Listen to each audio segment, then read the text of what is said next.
I'll call this meeting of council to order. I want to thank once again the Coquitlam West Area Youth Council for staying. I know it's a riveting meeting so far, and it promises to be just as riveting for the next short time.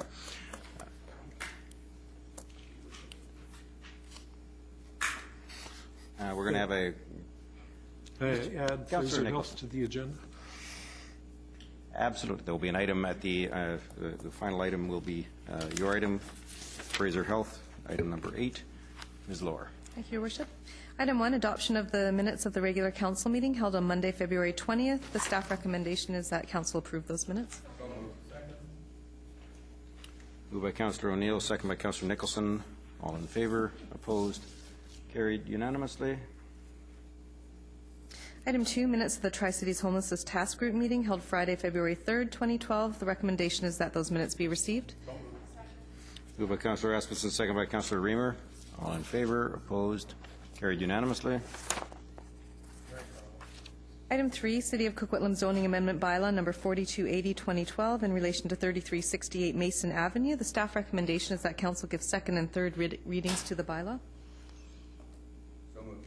Second. Moved by Councillor O'Neill, second by Councillor Asmussen. Councillor Nicholson. Your Worship, as I said during the public hearing, I think I'd prefer to deal with this matter after I've had a report from engineering on traffic issues in the neighborhood. We'll take a standing policy that if a council member is uncomfortable making the decision tonight, then we'll defer unless there's some urgency with the application. I don't hear any. So this matter is set aside. We'll consider it another night. The audience, council can't receive any further information on this item except for the staff report on traffic that was requested.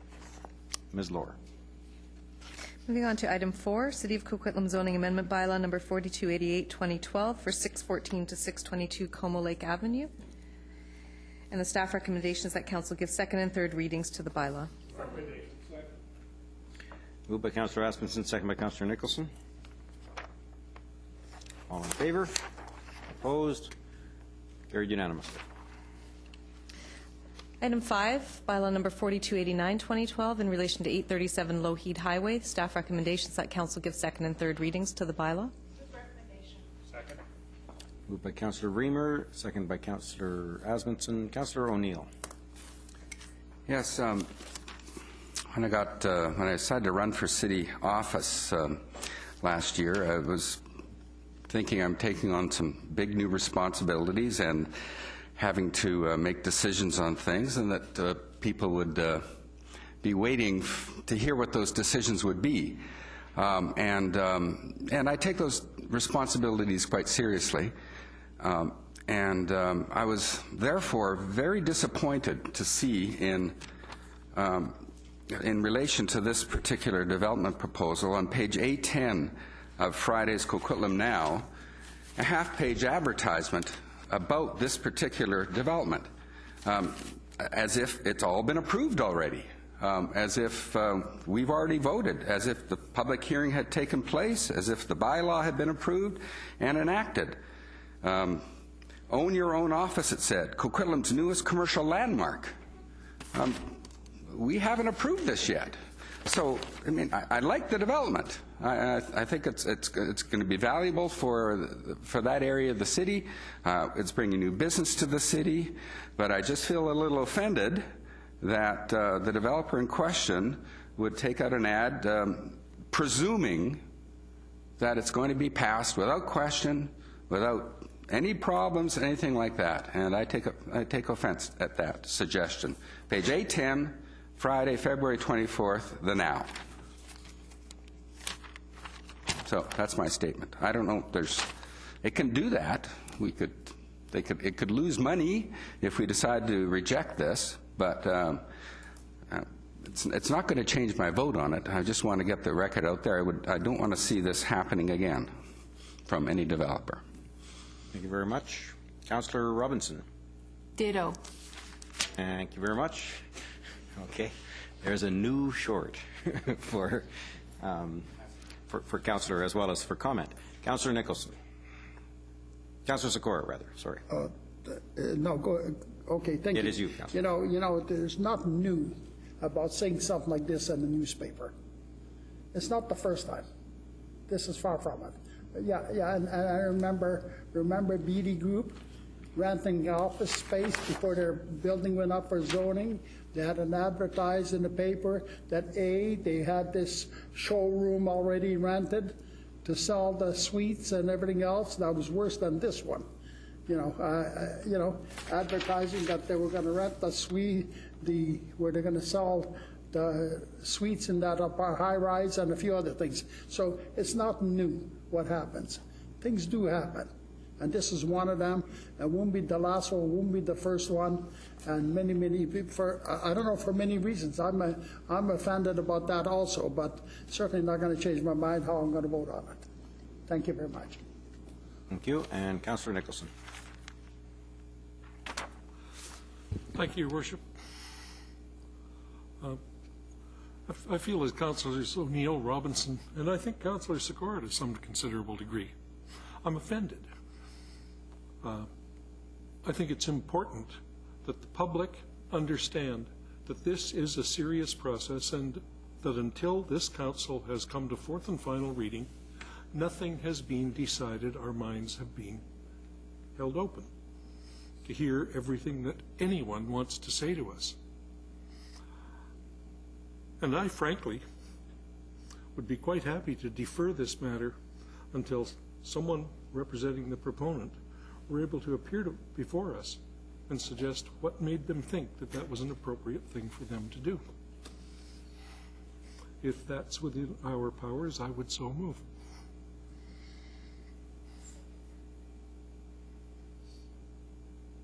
Okay. Mr. McIntyre wants to speak.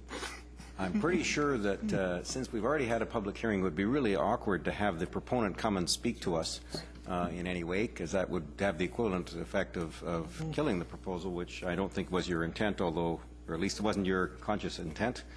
Oh, you never know. Okay. I'm going to suggest it wasn't your conscious intent. So I'll rule the motion out of order. Councillor Nicholson, anything else? I actually think that what I'm asking him to speak to doesn't relate to the quality of the application. It would not affect my decision on the application. And on that basis, I don't think it would be unreasonable for him to respond to our concerns. It might not be They have nothing to do with the particular development. But, Your Worship, it might not be Your Worship, and I will listen to what you have to say. It might not be unreasonable, but I bet you it would make our legal team incredibly nervous. And the council members. Then I think I am done, Your Worship. Okay, actually, I have a comment. The part of this that offends me is that the pre-sales are starting on March 10th, and the ad came out before the public hearing. The ad came out before we had made a second and third. We've told the development industry we're going to try and streamline this process. We're going to try and make it so quick so that you can get on with your work. And on March 10th, they could have advertised this. I think tomorrow morning they could have taken an ad out for this, because I don't agree with those that say we have to wait till fourth and final reading, because this is a commercial development for one thing. We are trying to get office space. Office space does take longer to lease up, so I think what we'd end up with is office space that could be sold starting the day after the public hearing, the day after council makes the second and third reading decision.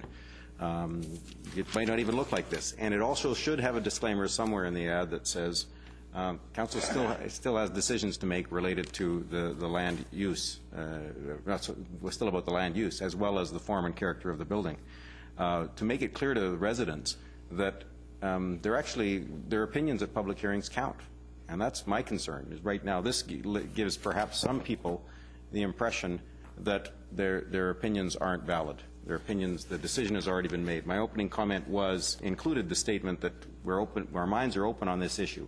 And this raises into question, in some people's minds, unfairly, the motives of council or the open-mindedness of council. So perhaps we need some instruction to folks that are applying for as rezoning, don't dare take out an ad before the public hearing to sell the units or to whatever. This process needs to be held sacred right up until that point where we take second and third reading. After that, fine, start your developments with a disclaimer, start your sales with a disclaimer, but don't start them before. And so I thank Councillor O'Neill for bringing up the issue and for so eloquently speaking about it. This is an issue I think every council member feels pretty similarly to.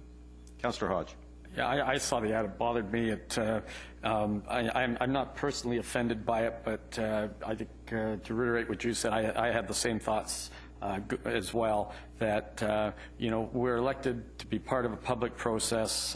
The public expects that we will keep an open mind, and to take out an ad that suggests that it's already a done deal, that the decision is made, I think it does a disservice to the whole process. And I'm more concerned about that it doesn't personally offend me as much as that I think it should offend the public. And we've had several issues in the past where there have been some issues of debate, and this particular developer has just made the assumption that everything is fine, and maybe it couldn't have been. I mean, I support the development, I support the project, but I'm really unhappy with the process. Thank you. Councillor Sikora. Yeah, thank you. I think what has happened here is very simple. You know, if I can envision what exactly where the errors came. Number one, they're developers. I'm sure they got somebody else doing the ads for them. I'm sure there's not somebody sitting by the phone in that office getting paid just to do their ads for them. They farm them out. So I think that probably what they did is went out to an outfit that's doing their ad, farmed it out, said, we'd like you to put this ad in, and the ad company or whoever it is just made it early by error. So, you know, I think there's that thing to pay attention to, but I think a little warning to the developers might be a good idea. And I think that's it. Okay. Now, actually, no one's spoken about the actual development, and I think Councillor O'Neill wants to add some comments about the development, perhaps. Not at this moment. No. No. Just in response to my Councillor Sikora, I think it's up to the company itself to make its own excuses and also to offer apologies. You know, we can guess about what was their motivation or whether it was a mistake. We don't really know. I certainly would like an apology from them, and I would. But to get that, I think that we need to send a letter to them. If bringing them before us in some formal way is not appropriate, as the mayor has suggested, that I think that what we should do, and perhaps from the mayor's office, because this is an affront to council and the process, and therefore to the whole city, that we should send them a letter under the mayor's letterhead or co-signed by all of us. I don't really know what the best way to go about it is, but I'd be happy just from the mayor's office, letting them know how disappointed we are with this, and that we don't want to see this again, and perhaps we can publicize this. I don't know, but let's send a very strong message. We can't do it in a formal way. We can do it in a political way, and I think we need to do that. And they can make excuses and they can apologize, and that's fine. You know, but let's send the message so everybody else is very clear on this, and this sort of thing won't happen again, and bring basically the operation of our government into disrepute or potential disrepute. You know, people are going to make assumptions about things being done deals, and we do not want that to happen. And, you know, we were talking earlier about perhaps this was kind of a boring meeting for our young guests in the corner back there. We've hit now upon an essential part of our government process here today, about the responsibility that we have to represent the people and to stick to the law. And process is a very important part of that. Now, speaking to the development, I think it's a wonderful development. I think it's needed there.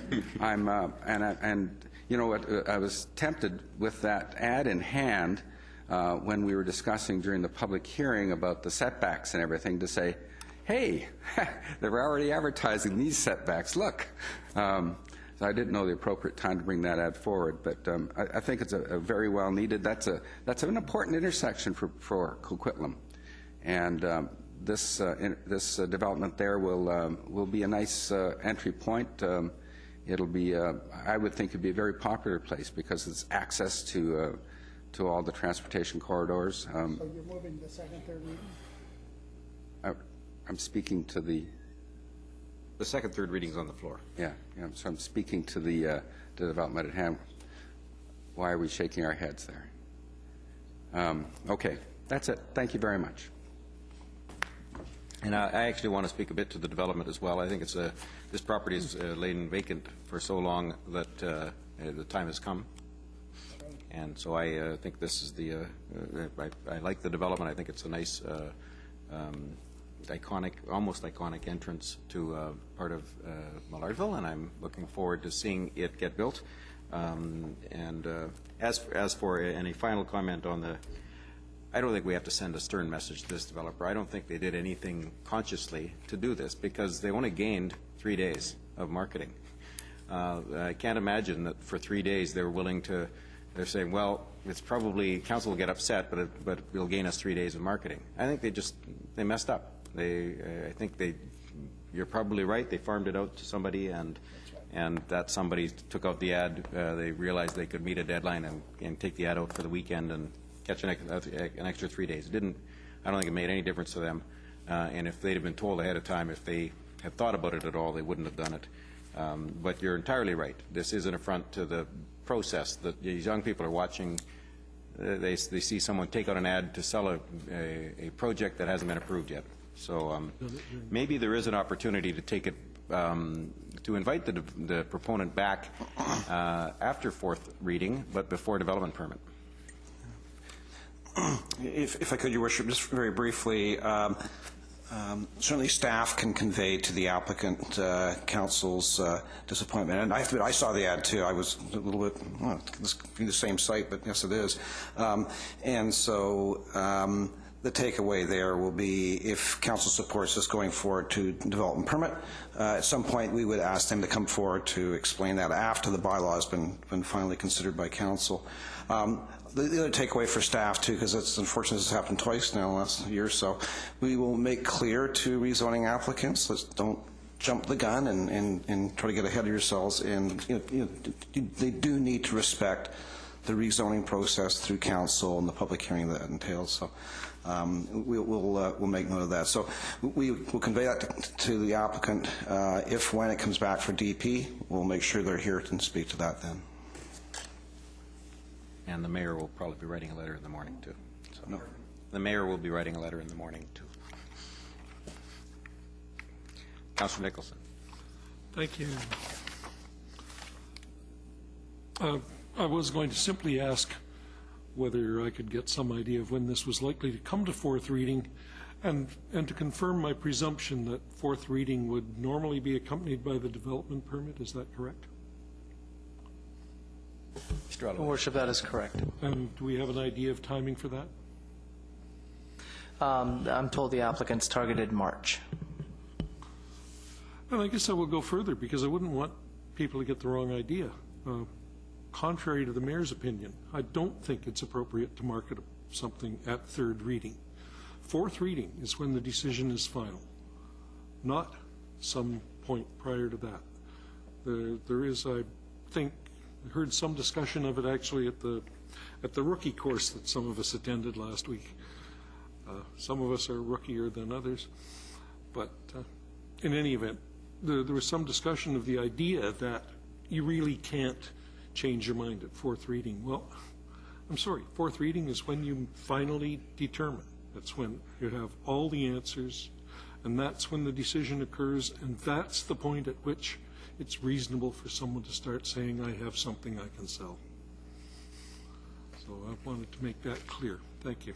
Thank you. Councillor Robinson. Well, thank you. It's been very interesting to listen to the discussion about sort of what I'll call a first principle of governance, is about having the open mind and for people not to presume anything. And yes, it is the second time it's happened in a very short period of time.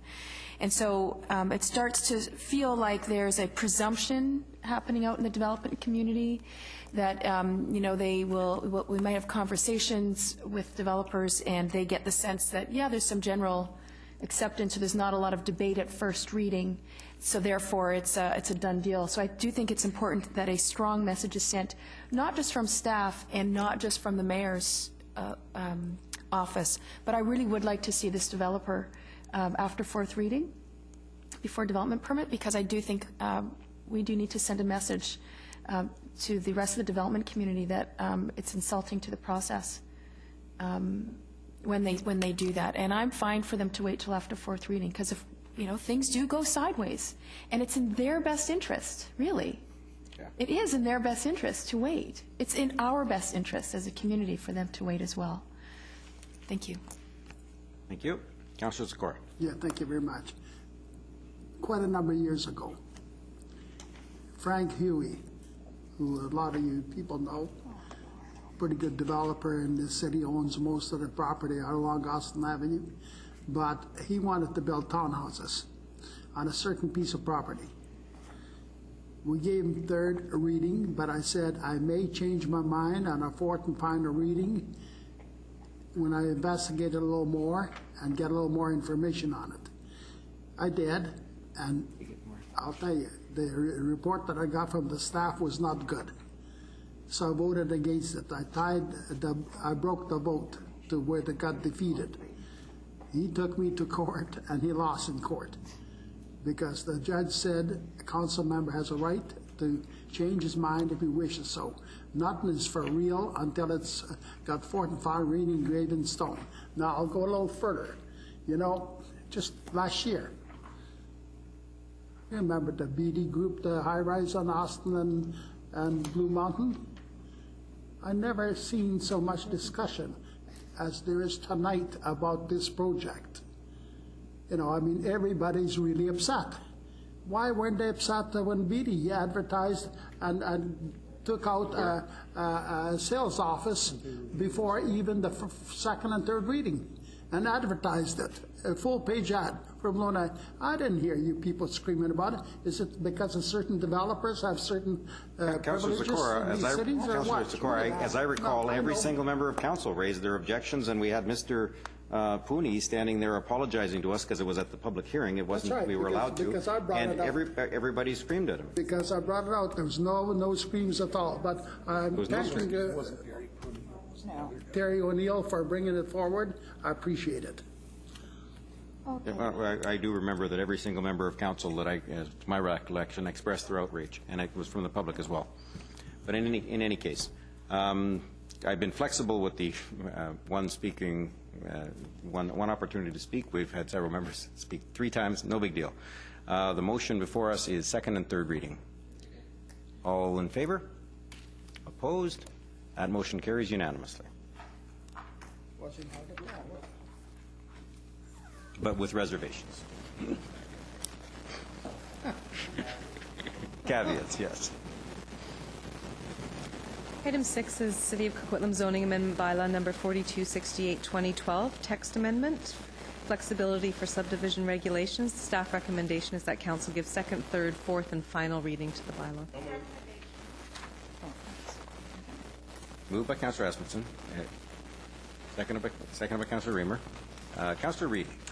I would like to change this to 5%, and the reason being is that we are going through we will be going through more significant redevelopment in Old Southwest Coquitlam. And some of the large lots there will be, a lot of them divided in 2, and some of them are going to be RS4 like we've already done.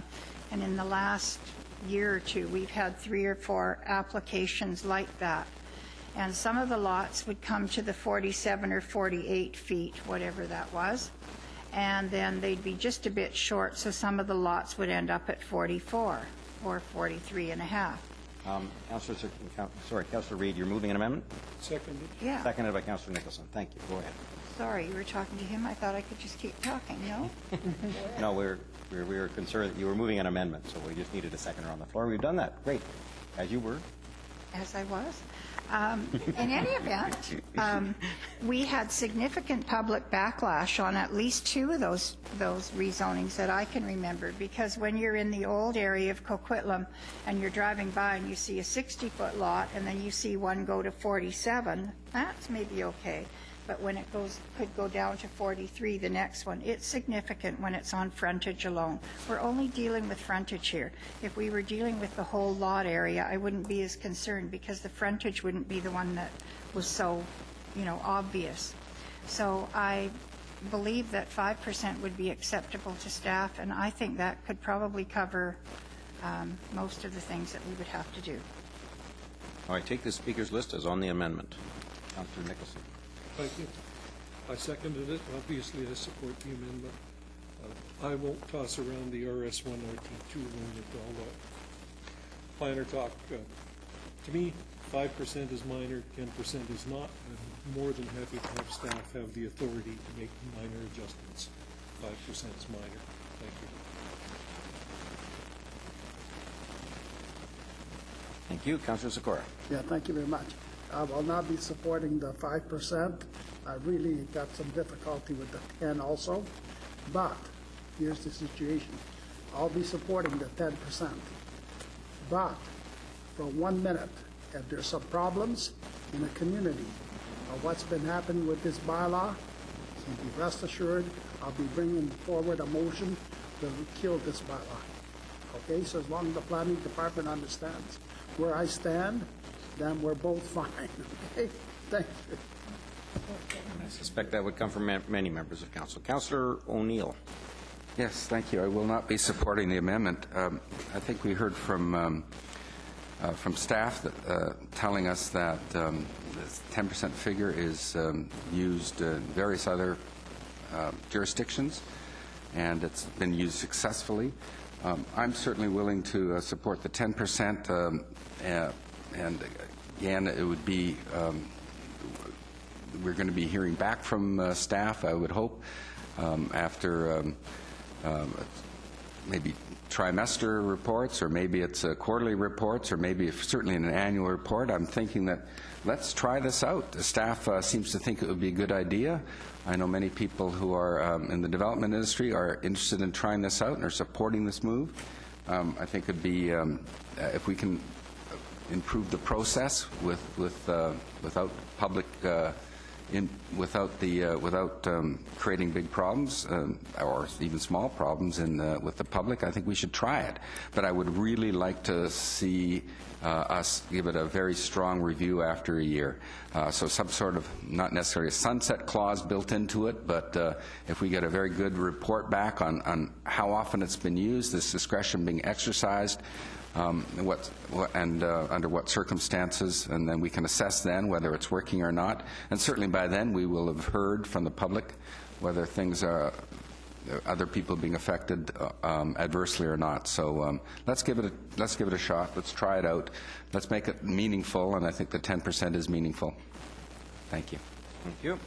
I won't be supporting the 5%. I'll support the bylaw whether it gets amended down to 5 or left at 10 on this particular provision. I'm comfortable with 10. I think it's a discretion that would get used with great discretion, and would be, I think, used wisely.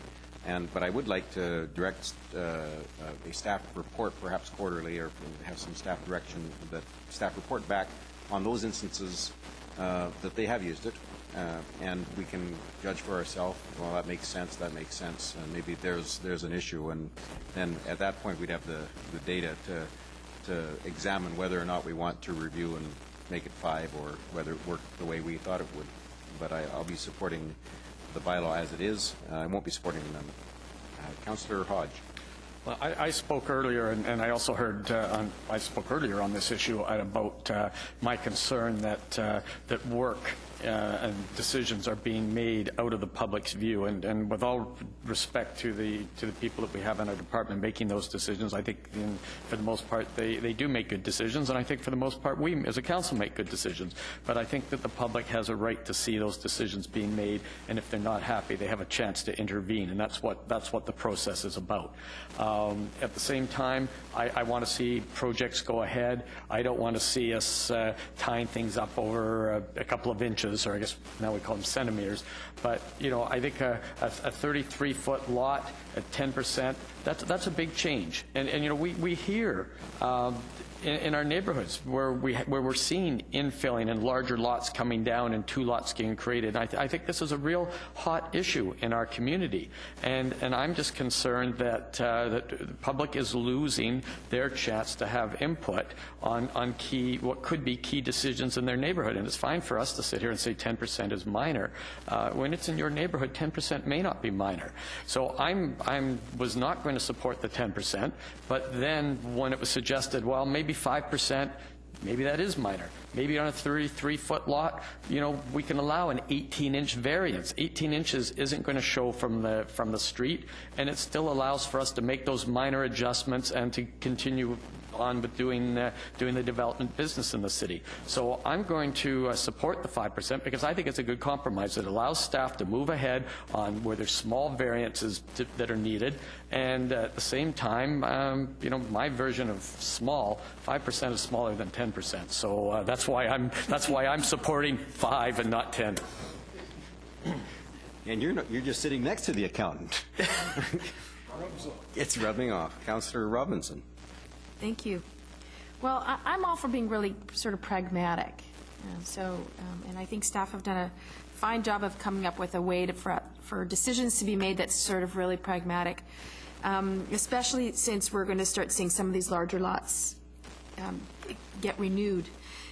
But I've also listened to my colleagues. I listened to them, and I heard anxiety and some jitteriness about it.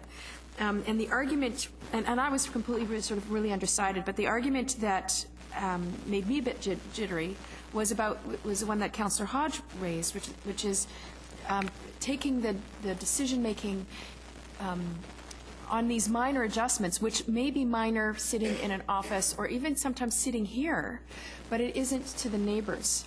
And if there's no opportunity for the neighbors to come and say this is the real impact, then that loses its power, especially given the previous discussion we had about prejudging, you know, with this one developer, that we all felt insulted in some way, that the process was somehow being usurped. So given that, and we're talking about trying something new,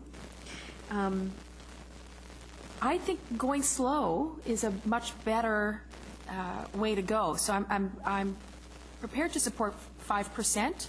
I would like to see you know, some reporting out that lets us know how many decisions, and that might help. If it looks like another 5% would be helpful, fine. Or if that 5% works, fine. I just feel like this is new territory for us, and my perspective is go slow, test it out, and if it works, it's great. And if it doesn't work, then you can abandon it. But I think that I would prefer to go with the 5% to start. Thank you. Thank you. Councillor Asmussen. Well, thank you very much. This has been to council for a bit now. We've asked council to look at ways to streamline the process to make things more efficient, and they've come back on this. I look at this, the 10% is a minor. We've listened to staff saying that this is not going to be on every lot. We're only talking about maybe a 10-lot subdivision, maybe one lot, depending on the topography and everything. Staff's also going to look at the development application and say, does this really work? Are you trying to squeeze out? So I really see that this tool is only going to be used in a very few areas of time.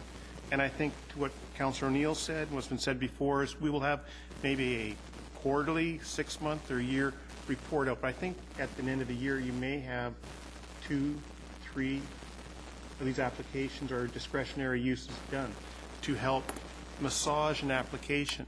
And we talked about the development variance permits that have been coming to council. We've made arrangements and adjustments on some other parts to reduce that down. I don't have a problem with the 10%. I'm not going to support the 5%. I think we're going to do this. We should stick with the staff recommendation on it. I think staff has explained the reasonings moving forward on this, the limited number of use, the proper parameters that they're going to look at as the subdivision approving officer is going to make those critical calls like they always do on these developments. So I'm going to put my trust in staff and move forward on this, so I won't be supporting the 5%. Thank you. Thank you. Councillor Reamer. Thank you. I, too, am not going to support the 5%. Coming up, next item on our agenda is a report on our business improvements and outdated rules. We've been trying to streamline our processes. One of the items that really gives me concern is the fact that our municipal neighbors are at the 10% mark with respect to their subdivisions bylaws. And so it's for this reason that I don't think I can support going to the 5%.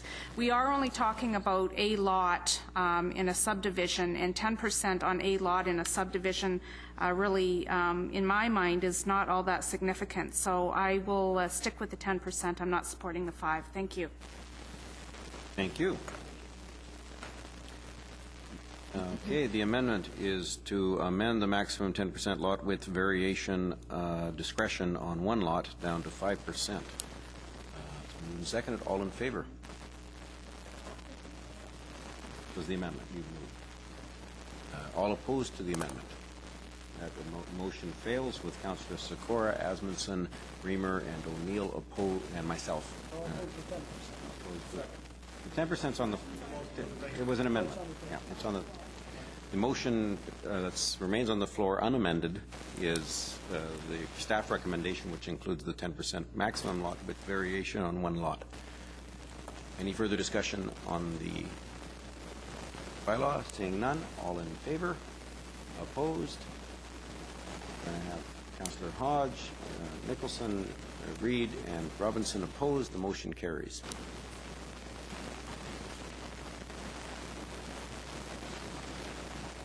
And staff have accepted the request that they'll report back quarterly, perhaps, on the incidences in which it is used.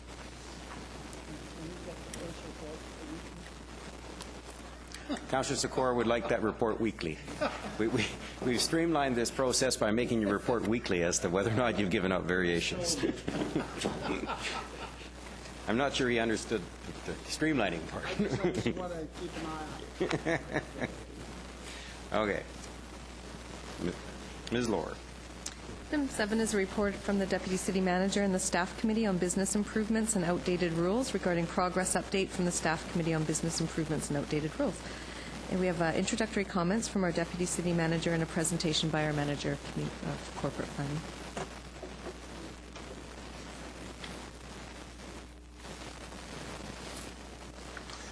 Thank you very much, Your Worship.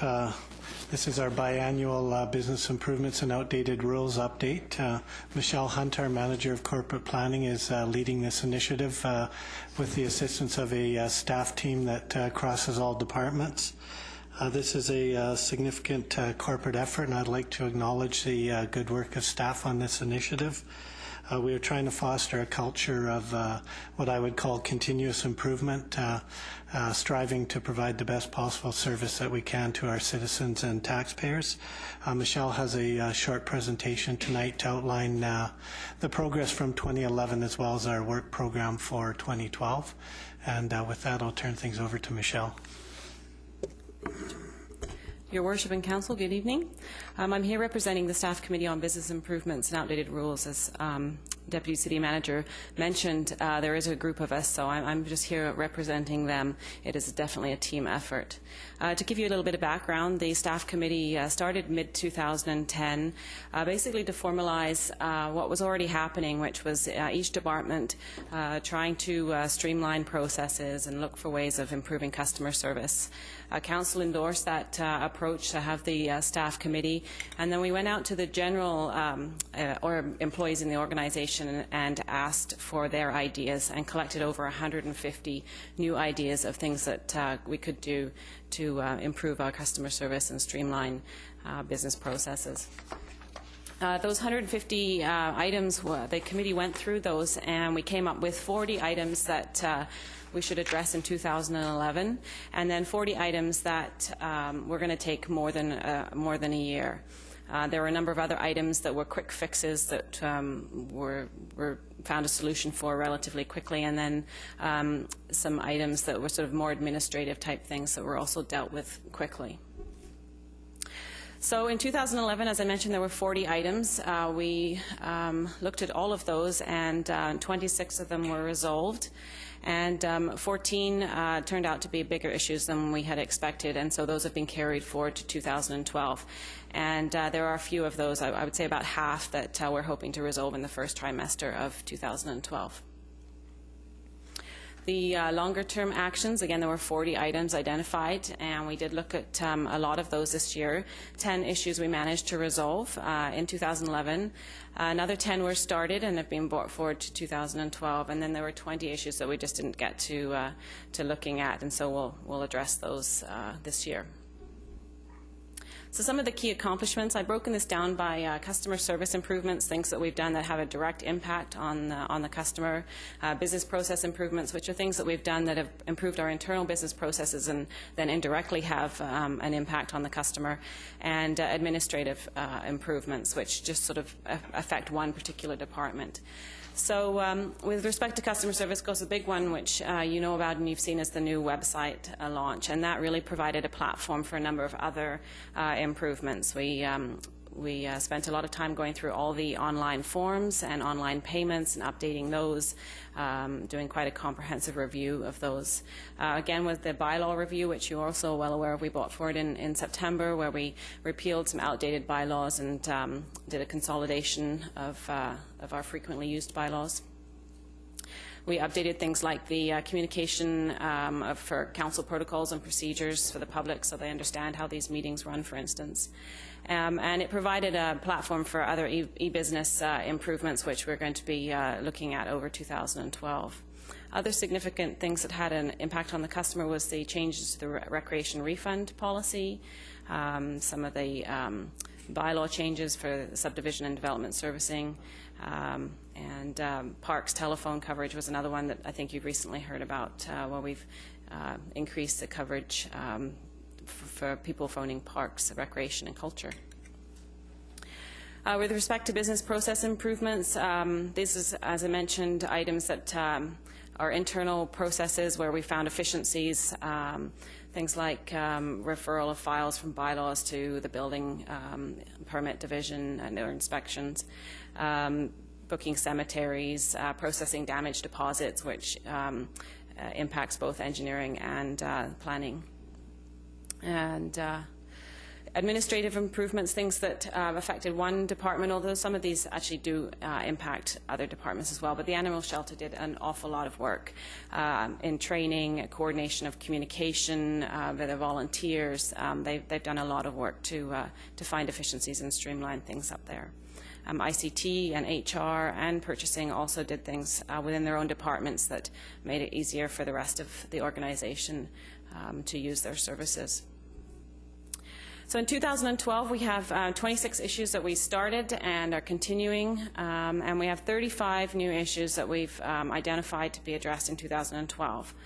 As the Deputy City Manager mentioned, this is a continuous improvement, so we're not just dealing with that original list of 150. We are continuing as we go along to look for new ways and new things that we can do, and so there are 20 that were on the original list and another 15 new items that we think we can address. We have prioritized these because that's a lot, and we've done our normal ABC prioritization, where A is of obviously the highest priority and C is nice to have if we can get there. Again, using the website and that platform, we have a lot of ideas for how we can build on the new website. Number one being a mobile website, so people can access it from their smartphones, and as well as things like with Parks and Rec, the e-program guide, where people can jump from the recreation program guide to then the registration and things like that. Another two key ones is looking at the mobile business license. So for businesses that take out a business license in one part of the Tri-Cities, being able to work in other parts of the Tri-Cities. And another key one which we've started looking at is the submission of development and building permit plans by some sort of electronic means. There's some more bylaws that we need to look at and update. And also, as mentioned, as part of the bylaw review, that we said that we were going to implement some training and change the administrative processes so that our bylaw library stays up to date. And both the legal and clerks are going to look at that issue. Finance is looking at increasing the amount of vendor invoices that we get electronically and paying those electronically as well. And then each department has a number of things that they want to do to find efficiencies within their own department.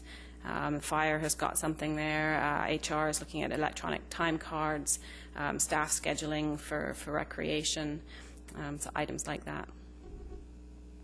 As part of the original report to Council, there was a Next Steps program, and this is looking at how we can continue to gather feedback from our customers and developers and businesses and anybody that utilizes our services. So we have some ideas about what we can do this coming year to improve that.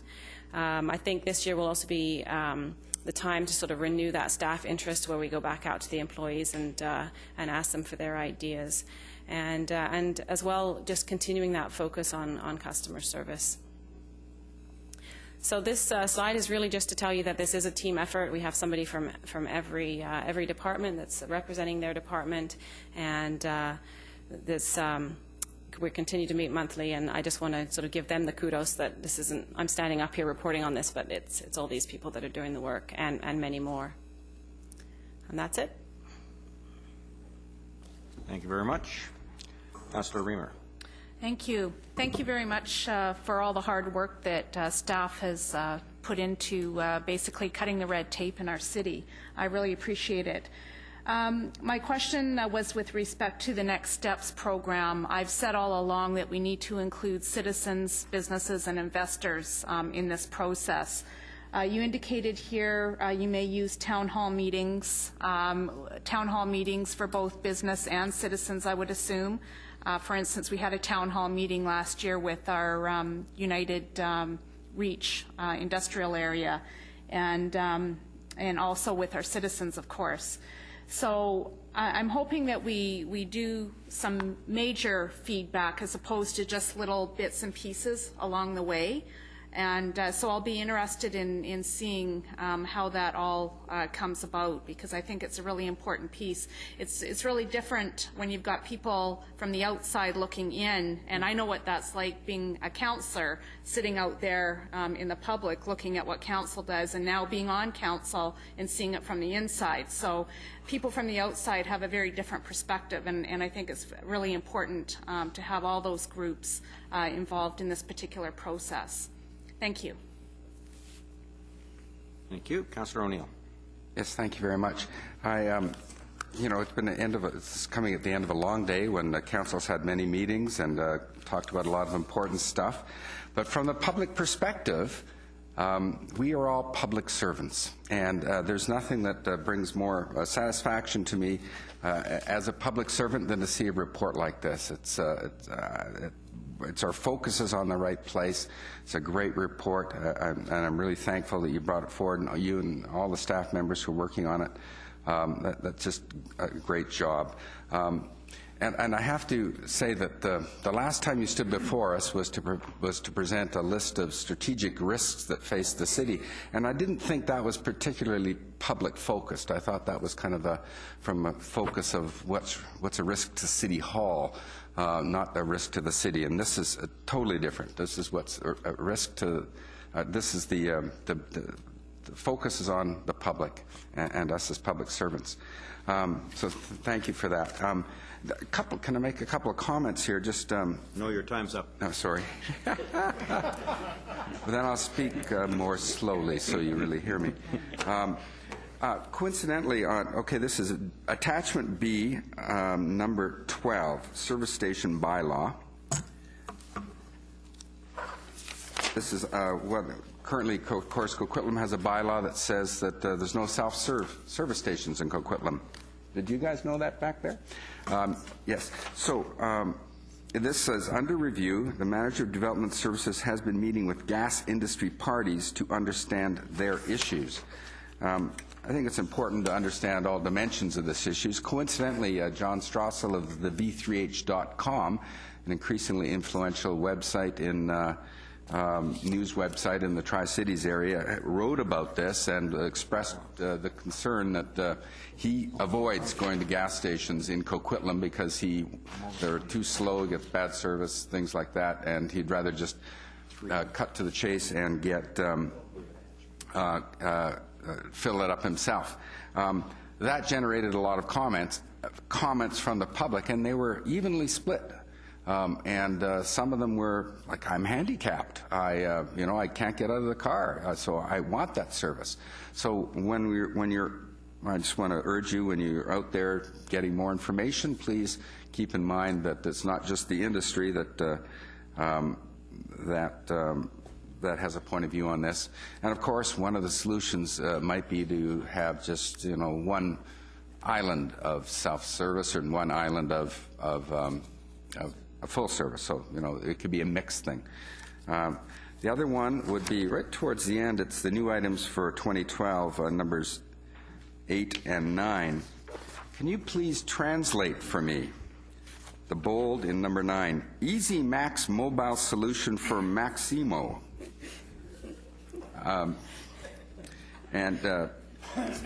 Who's Maximo? Well, I know who Maximo is. Maximo, anyway. Easy Max mobile solution for Maximo. I don't know what. Won an award last night, I think. Yeah, didn't he? Best actor. Yeah, that's right. Jean Dujardin, by the way, won that. So, what is Easy Max mobile, and what is Maximo? Maximo is our work order system, and it's the work order system. Work order system. Yeah. I envisage some big metal robot of some sort. Maximo. Okay, thank you. And this is really just allowing the people that work out in the field to have connection with that system. Right now, they go out to the field and they complete their work order, and then they have to come back here and data enter it in. If a lot of municipalities are moving towards having some sort of mobile device where they can actually enter it in while they're out there and take photos and attach it to files, and okay. So. Thank you. That's all the questions and points that I have to raise. Thank you very much. Councillor Sikora on the service station bylaw. Yeah, to begin with, yeah. Thank you, Mayor. But I noticed the gas station asks for self-serve. I hope it never ever happens. We have 2 communities in British Columbia that have full serve, and it's Coquitlam and Richmond. And I'll tell you, you'd be surprised how many times I'm thanked even today from the employees in the gas station saying, you saved our jobs by insisting that the gas station be full serve. And this is how we go through school, we can go to shows, we can buy a hamburger, whatever they want, and employment, a lot of employment. And really, frankly, with a self-serve gas station, there's no breaks and prices. They even wanted one pump to be full serve and one to be self-serve. And guess what would happen? The full-serve gas pump would be closed most of the time. So, frankly, out there, I'd never, ever, ever support the gas stations in Coquitlam to be self-serve. This way, they clean their windshield, they check your tires, check your oil, and many, many other things that they do. So I really, really appreciate many, many people in here, and the handicapped people in wheelchairs.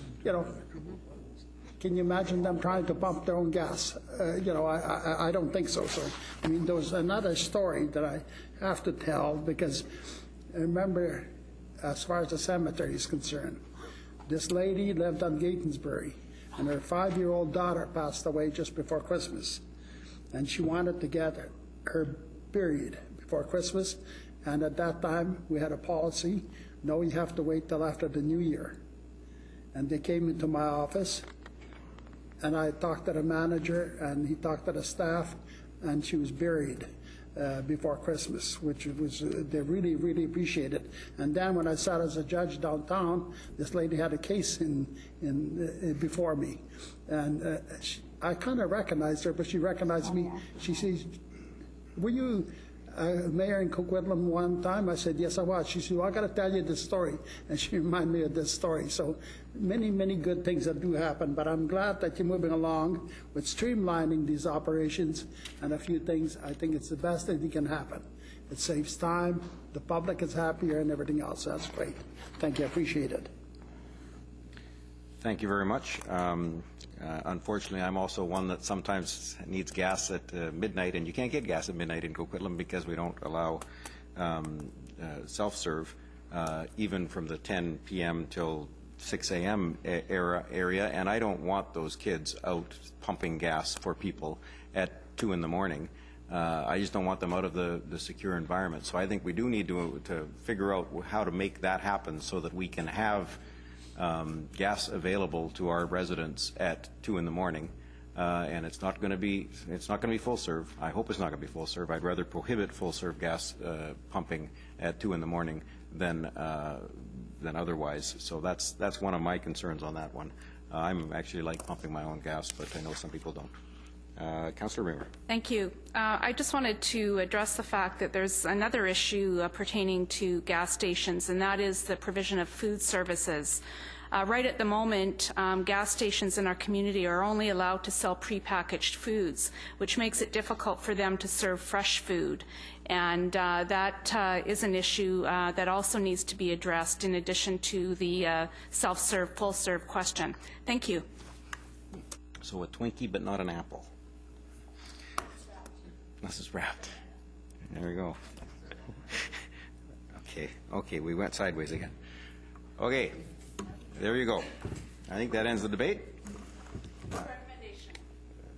Moved by Councillor Reamer, second by Councillor Nicholson. Any further discussion? All in favor? Opposed? Carried unanimously. There was one item to be brought up under other business from Councillor Nicholson related to the Fraser Health Authority. Councillor Nicholson did raise this issue at the beginning as we were approving the agenda. Go ahead, Councillor Nicholson. Thank you, Your Worship. I'm not asking for a decision, but I wanted to keep Council informed.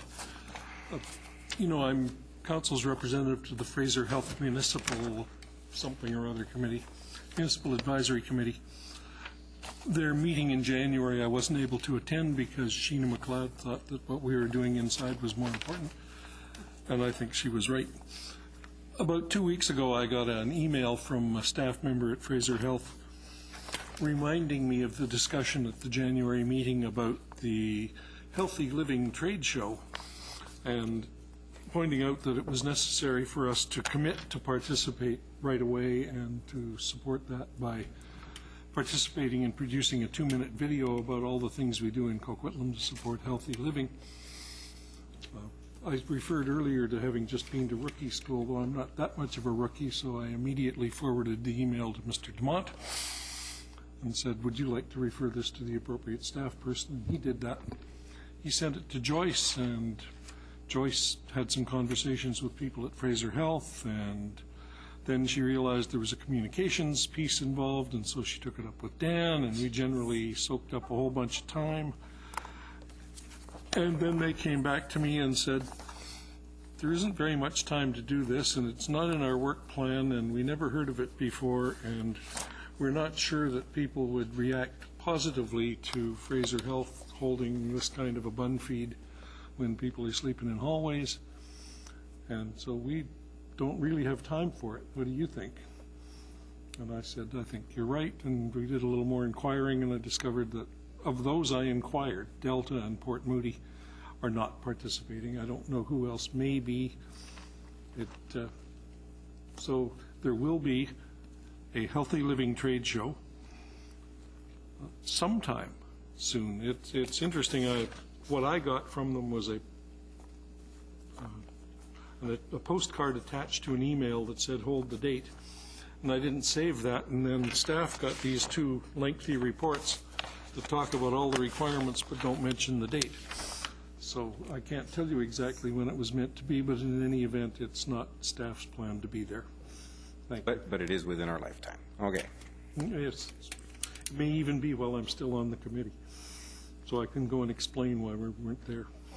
Well, I thank you very much for bringing that to us. Okay. A motion to adjourn would be in order. Moved by Councillor Robinson, second by Councillor Reamer. All in favor of adjournment? All opposed to adjournment?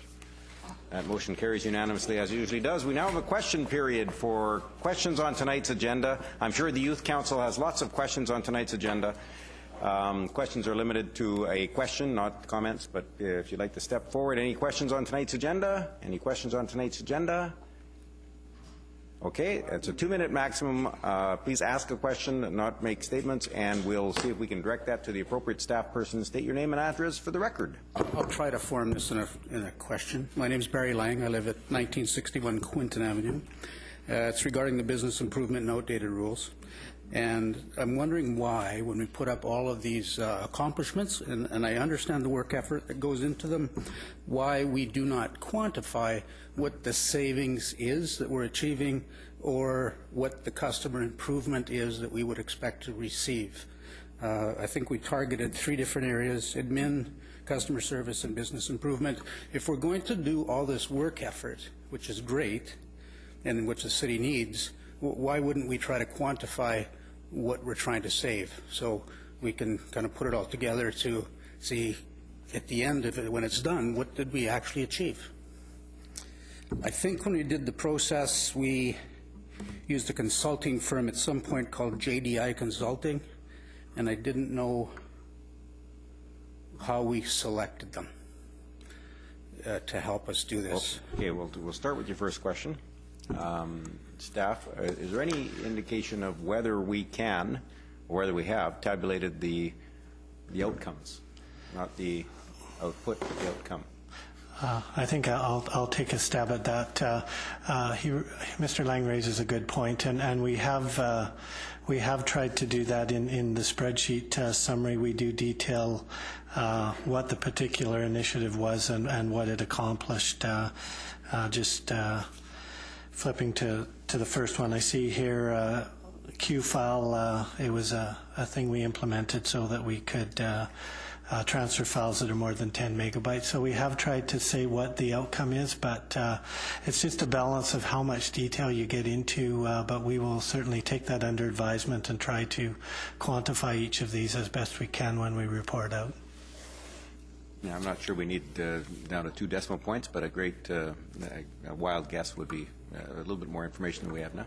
Yeah. Well, the newspaper man has some comment, but I won't. And your second question?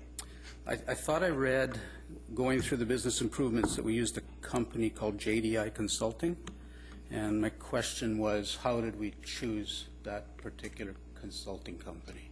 Okay, we'll start with that. Did we use JDI Consulting? Anybody? I think it was in plans and engineering. No, I don't. I can speak generically to it. For the Business Improvements and Outdated Rules Initiative, Michelle's been leading that, and we haven't been using a consultant. I'm not sure if one of the specific initiatives in here, engineering, had a consultant give some input on. That may be what the reference is, but I'm not aware of JDI Consulting. I don't believe Michelle is either. But any of the departments that was doing its own work might have had input.